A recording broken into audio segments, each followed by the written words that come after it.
Bienvenidos y bienvenidas a otro episodio de nuestro podcast Lateral por Pasos. En el estudio hoy tenemos a un invitado increíble que va a hablar de un tema aparte que está súper en tendencia, que es la tecnología, y ese invitado es Andrés Aspurua. ¿Lo pronuncio bien? Perfecto. Ok, buenísimo. Andrés está ahorita como director de un programa que se llama BE Sin Filtro, que tiene que ver con conexión segura y rápida. Y libre. Derechos Segura y humanos libre. en Sí, bueno, que Internet. tiene que ver con todo el mundo social, ¿no? El tema de la conexión, la conectividad, la información. Y también ha estado como socio de Turpial, que es también una plataforma para desarrollar como temas tecnológicos, que también mucho tiempo estuvo trabajando con organizaciones sociales. Una de las cosas que me encantaría preguntarte ahorita, Andrés, es cómo tú lograste vincular el mundo tecnológico con el mundo social, que me parece como un mix increíble, sobre todo en este contexto país. Bueno, yo creo que todo empezó con el movimiento estudiantil, alrededor de 2007. Eh, vamos, yo estaba estudiando en la universidad una carrera técnica.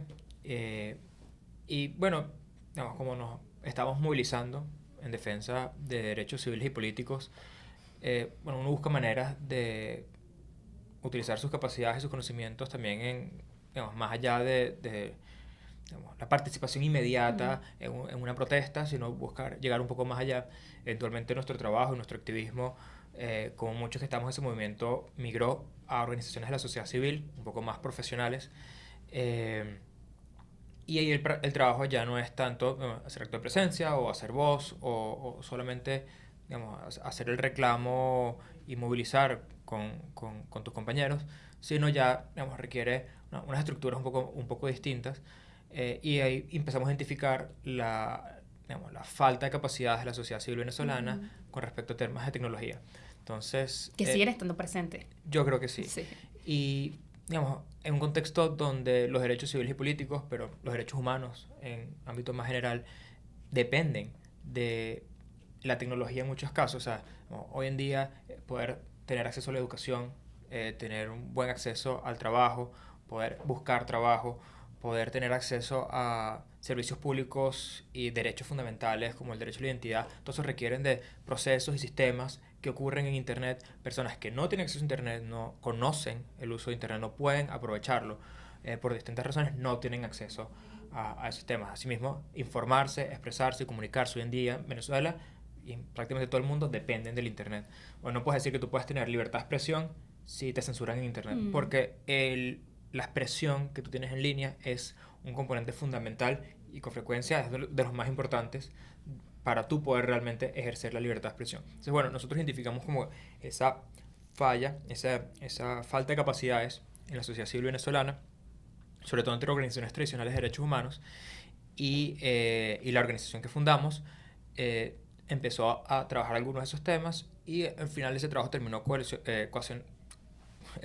cuajando en el programa BE Sin Filtro, que tiene ya casi 10 años documentando violaciones de derechos humanos que ocurren en el ecosistema digital. Entonces estamos hablando de censura en Internet, estamos hablando de ataques digitales contra disidentes, activistas, organizaciones de la sociedad civil, incluye toda clase de otras violaciones de derechos, como por ejemplo la vigilancia, monitoreo de las redes sociales, tratar de ver quién está haciendo qué para tratar de buscar las consecuencias a esas personas luego, intimidaciones, persecución, como respuesta a lo que la gente hace en Internet o buscando esas mismas consecuencias en Internet, ¿sabes? Acosar en línea, a periodistas, ese tipo de cosas pasan bastante. Pasa especialmente con periodistas mujeres o con activistas y defensores de derechos humanos mujeres. Y otros temas que también son súper importantes, no solamente el que, bueno, que bloquearon el internet. ¿Cuántas tienen realmente acceso a Internet? ¿Cuántas personas tienen realmente un acceso a Internet suficientemente bueno como para poder aprovecharlo laboralmente? Como para poder ver una clase de Internet y que puedan entender qué es lo que se está viendo en el fondo. O sea, esa pizarra, ¿qué es lo que dice? O son un poco de píxeles. O yo quiero trabajar por Internet, trabajar remoto, y mi conexión a Internet es tan lenta que no puedo. O a lo mejor no es tan lenta, a lo mejor es mínimamente rápida como para poder más o menos soportar la cosa, pero la conexión es tan intermitente que esas llamadas no sirven para nada. o a lo mejor la latencia es tan grande que yo empiezo a hablar y la otra persona no me escucha hasta dentro de 20 segundos y yo de regreso y al final esas llamadas no terminan siendo efectivas. ¿Cuál es la consecuencia? Bueno, esa persona no puede ejercer de manera plena sus derechos en Internet porque no puede participar de esas maneras a través de Internet. O no puede, por ejemplo, publicar contenido multimedia. O sea, a lo mejor me sirve para navegar páginas web, pero si yo quiero crear contenido y publicarlo en Internet, o yo quiero transmitir en vivo lo que pasa en una protesta, o yo quiero transmitir contenido y expresarme y publicar videos en Internet, se me puede hacer muy difícil porque los requerimientos de ancho de banda ya son distintos. Entonces, bueno, toda esa lista de problemas y muchos otros que tienen que ver con derechos humanos y la tecnología, las tocamos y las documentamos en BS Sin Filtro. Okay. Con todos estos 10 años que acabas de comentar que tiene BS Sin Filtro, ¿qué ha sido para ti como lo más impactante o quizás lo que tú dices como que esto es el meollo del asunto en el tema de la tecnología dentro de la defensa de los derechos humanos? Yo creo que hay varios aspectos que son fundamentales. Uno es la censura en Internet. En Venezuela la censura en Internet es excesivamente grave, es pervasivo. El hecho de cómo las páginas web de medios de noticias están censuradas por todo el país. Es muy raro conseguir. No, si salimos ahorita a la calle y le empezamos a preguntar a 100 personas, dime el nombre de una página web de noticias que sea independiente, o sea, que no le siga el guión a quienes están en el gobierno, que tengan su propia voz, que te digan nombres. Y si lo comparamos con la lista que lleva BS Sin Filtro de sitios web de noticias bloqueados, me sorprendería muchísimo si una persona te dice un nombre de una página web que no está en la lista de bloqueados. Existen algunas páginas web de noticias que no están bloqueadas, pero la grandísima mayoría están bloqueadas. Y sobre todo las que operan a nivel nacional, o las que la mayoría de la gente conoce, están todas bloqueadas. Es excesivamente raro que alguien realmente consuma una página de noticias que por casualidad no esté bloqueada. ¿Qué significa eso? El ecosistema Noticias Venezuela está censuradísimo. Otro hito fundamental, mira, cuando en 2019 sobre todo se empezaron a bloquear las redes sociales. Esto ya no estamos hablando de que se bloqueaba, ¿sabes? Las páginas que publican el precio del dólar o las páginas que publican noticias. Entonces cada vez que cuando saca una noticia que ya es como que o sea, no le gustó mucho al gobierno, ahí esa es la oportunidad para bloquear la página web. Estamos hablando de que bloqueaban Twitter, Instagram, Periscope, YouTube, porque estaban ocurriendo hechos políticos de mucha relevancia, que eran muy noticiosos y querían literalmente cortarle las alas a esas noticias antes de que se realmente le llegaran a la población. Entonces, mientras las noticias estaban rompiendo por internet, porque ya no existía la televisión para transmitirlas en vivo, bueno, existe la televisión, pero no existe una manera realmente independiente, entonces se empezaron a bloquear estas plataformas. Y eso fue un segundo muy, wow, ok, esta gente está dispuesta a llegar más lejos de lo que pensábamos, están dispuestos a asumir un costo político mayor al que pensábamos, porque obviamente eso se volvió noticia internacional, y bueno, fue serio. Y yo creo que el tercero más importante fue el año pasado, a finales del año pasado, cuando encontramos un reporte de Telefónica, la casa matriz de Movistar, que hablaba, un reporte de transparencia. Movistar en Venezuela tiene una casa matriz en España, que es Telefónica, y Telefónica es una empresa de telecomunicaciones más grande del mundo. Tiene operaciones en una cantidad de locas países. Y este es el informe de transparencia de Telefónica como corporación sobre todas las solicitudes que les hacen los gobiernos a ellos como empresa para, digamos, mira, es que estamos haciendo una investigación criminal sobre, qué sé yo, cualquier tema serio, criminal, y mira, hay que hacer una intervención para escuchar, ¿sabes? A lo mejor los mensajes de texto o las llamadas de esta persona con una orden judicial y todos los procesos. Ellos tienen ese informe de transparencia donde dicen que aceptan como requerimientos típicamente una orden judicial firmada por un juez, que no las da un fiscal, o sea, como que cuál es el procedimiento y cuántas de estas solicitudes han procesado por país. Y bueno, los gráficos son, bueno, en Alemania tanto por ciento, en Brasil tanto por ciento, en España tanto por ciento, en Argentina tanto por ciento, en Chile tanto por ciento, en Venezuela más de 20%.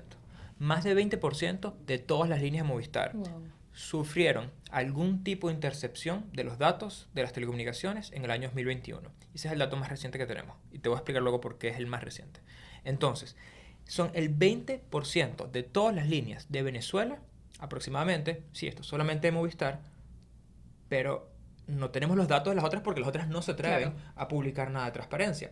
Pero hay que asumir que es igual o peor. O sea, piensa que Telefónica es una empresa internacional. Movistar, digamos, al final no tiene mucho Movistar en Venezuela no tiene mucho control de lo que haga la casa matriz en España. Pero tú sabes que si tú eres el gobierno y tú le pides algo a Digitel, las probabilidades de que eso salga luego, un informe de transparencia, son muy, muy escasas. Y si hablamos de Movilnet y CanTV, pues, o sea, eso es Peor, claro. obviamente nula.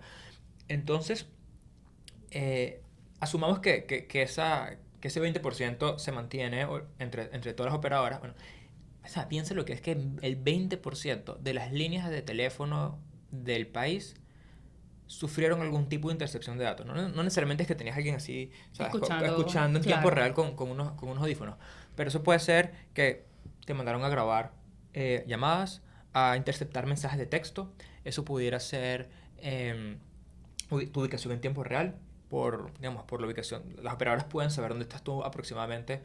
Bueno, porque así funciona el sistema de tecnología celular. Tienes que reportarte a las antenas más cercanas y así saben dónde estás. Y bueno, es un número realmente impresionante.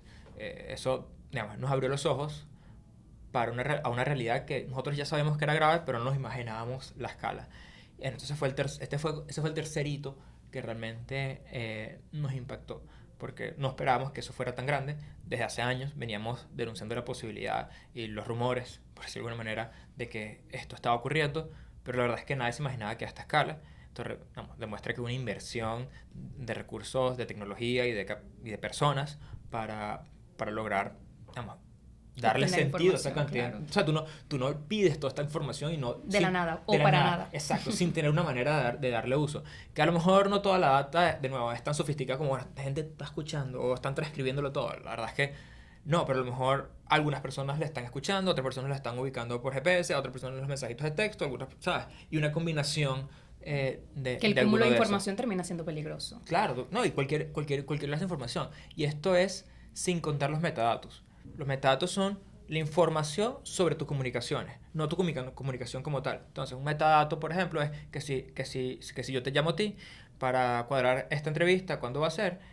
A lo mejor el contenido de esa llamada no tiene acceso.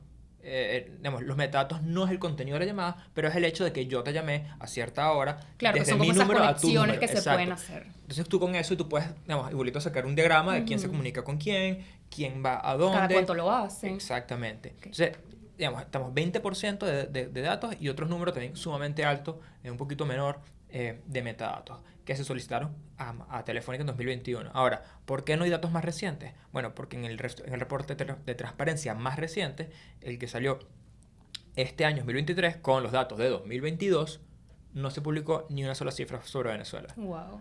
Eso tiene, o sea, deja mucho que decir. Claro, eso obviamente el análisis y, digamos, el La trabajo que lectura, hicimos, claro. a la lectura tal cual, al informe anterior, no, fue tan fuerte que llegó a medios internacionales, llegó a Washington Post, llegó al país, llegó a muchos sitios de Venezuela, fue citado, fue mencionado en informes de la ONU y bueno, obviamente para este año no se quisieron meter en esa bolsa y decidieron omitir completamente los datos de Venezuela. Bajo este contexto bueno, ya lo acabas de clarificar como muy bien y que es sumamente complejo, ¿qué podemos hacer los jóvenes para proteger nuestra información? Bueno, una de las cosas más importantes es entender un poco de la realidad en la que estamos, digamos, si estás en Venezuela, de los riesgos que se pueden correr con distintas actividades y digamos, qué cosas están pasando en Venezuela. Porque nos gusta pensar que, bueno, cada uno está como que en su burbuja y la verdad es que hay muchas cosas. En Venezuela, por ejemplo, súper común el tema de robos de cuentas WhatsApp. Súper común el robo de cuentas de redes sociales. Súper común muchos tipos de engaños. Son cosas que, digamos, a lo mejor no son, digamos, que te están pinchando las líneas de teléfono al SEBIN, pero son cosas de seguridad que afectan nuestra capacidad de seguir participando plenamente en nuestra sociedad. Así tú seas un ciudadano privado que no, digamos, no esté tratando de hacer incidencia pública. Pero es importante entender ese tipo de situaciones y tener, digamos, conocimientos básicos de seguridad. Al final, en nuestra casa y del colegio, pero principalmente la casa, uno aprende muchos temas de seguridad, pero no los aprende como si fuese una clase, los aprende de verlos, de del movimiento, lo que te dicen tus papás, mira, cierra la puerta, o sea, tú tienes como que esas intuiciones sobre temas de seguridad, tú no das la llave, si tienes un carro no dejas el carro sin el Abierto. trancapalancas, no lo dejas abierto, tú cierras las puertas de tu casa, pero ¿quién le dice a los chamos, estas son las maneras de cuidarte en internet? En Venezuela, ¿quién te las dice? Nadie. O sea, es muy raro que un colegio tengan Un programa. un programa pensado para, ¿sabes? Mira, ¿sabes? Cualquier cantidad de riesgos que pueden haber en internet. Tanto para chamos, porque los chamos se conectan a internet, como esos chamos cuando crecen y sean adultos y, digamos, y tengan ahora más responsabilidades, tienen ahora más riesgos, o unos riesgos distintos. Entonces, oye, es algo que creo que hace falta. Entonces, hace falta comunicarle a, no, sobre todo a la generación joven que está conectada a internet desde muy temprana edad y con frecuencia los papás no tienen el lenguaje para hablar con los chamos, los colegios no tienen el lenguaje y se está haciendo muy poco con eso. Es algo que creo que es un tema importante. En general, como ciudadanos, a las personas que ya no son chamos, creo que también es importante entender que lo que pasa en internet les afecta y sus derechos humanos están en la línea, su capacidad de participar plenamente en la sociedad está en juego y que esos temas le incumben. Les competen. Exacto. Entonces, el hecho de que a lo mejor tú no tengas un buen acceso a internet por diversas razones o que las pocas oportunidades de tener un acceso medianamente decente a internet en Venezuela estén completamente fuera del alcance de muchos por temas económicos o por temas de que simplemente no en tu zona no están ofrecidos, es un tema que vale la pena quejarse, es un tema que vale la pena exigir remediación. En Venezuela, en teoría, hay sistemas para tratar de promover incluso el acceso a internet en lugares donde no es económicamente viable para empresas desarrollar infraestructura de telecomunicaciones, pero eso termina volviéndose nada por, bueno, digamos, las políticas del gobierno, el desinterés del gobierno y en general, digamos, muchas dificultades que hay para emprender en el área. Entonces yo creo que sí, que es un tema que vale la pena que la gente tome, como también toma otros derechos, otros temas de derechos. Mira, Andrés, un episodio increíble, lleno de muchísima información, pero también de clarificarnos un poquito el panorama. De hecho, debo confesar que aún yo, que estoy como muy involucrada en temáticas sociales, a veces el tema de la defensa de los derechos de Internet es como algo en la que no le ponemos foco porque quizás pensamos que hay otras temáticas más importantes cuando en verdad esta es como un pilar fundamental para quizás armar columnas en otros temas también fundamentales en este ámbito para la juventud. Te quiero agradecer muchísimo por tu tiempo, por haber tomado como el espacio de venir, conversar con nosotros, hablar un poquito sobre tus conocimientos y sobre lo que está haciendo BE Sin Filtro. Y antes de terminar, me encantaría preguntarte, este último mes, porque estamos armando un playlist de música para, bueno, compartirlo, ¿cuál es la canción que más has escuchado durante el último mes? Me las tengo que volver a hacer, porque la verdad es que, es que fíjate, puedo literalmente revisar, pero no tengo cero idea. ¿Cuál es la canción que más has escuchado en el último mes? O tu canción favorita, y tú dices como que esto es lo que yo escucho. Yo escucho muchas cosas, pero déjame ver. Una que puedas compartir con la gente. Déjame ver qué es lo que más he escuchado recientemente. Bueno, he estado escuchando Full the Doors otra vez. Tenía tiempo sin escucharlo y creo que el último mes ha sido lo que más he como... Sí, como la tendencia en mi playlist ha sido escuchar mucho más de Doors que creo que hace muchos años escuchaba, pero había perdido ese hábito. Que hayas vuelto a esas raíces sí. musicales. Exactamente. Bueno, muchísimas gracias, Andrés, nuevamente. Y bueno, espero que te haya como gustado este espacio de conversación. Será un placer.